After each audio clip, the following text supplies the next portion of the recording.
Bonne nouvelle pour le secteur de la santé en Martinique, les diagnostics de cancer vont se faire avec plus de précision et la prise en charge sera meilleure. Alors quand on sait que le taux de cancer sur ce territoire est particulièrement important, notamment à cause de l'empoisonnement au chlordécone, on peut se dire qu'il était temps. La Martinique a un cyclotron, un appareil qui permet de détecter de façon très fine les cancers à un stade très précoce. Pour rappel, l'annonce du projet avait été faite en 2015 par François Hollande.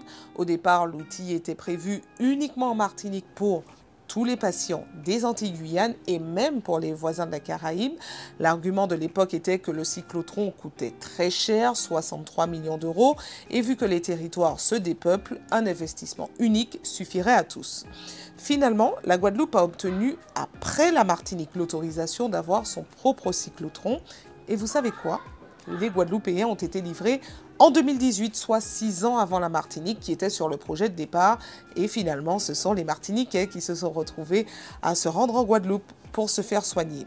Au final, on peut se dire que la mise en place de l'organisation commune pour plusieurs territoires est une bonne idée dans une réflexion économique, mais dans la pratique, il y a encore du progrès à faire. Partagez vos avis en commentaire.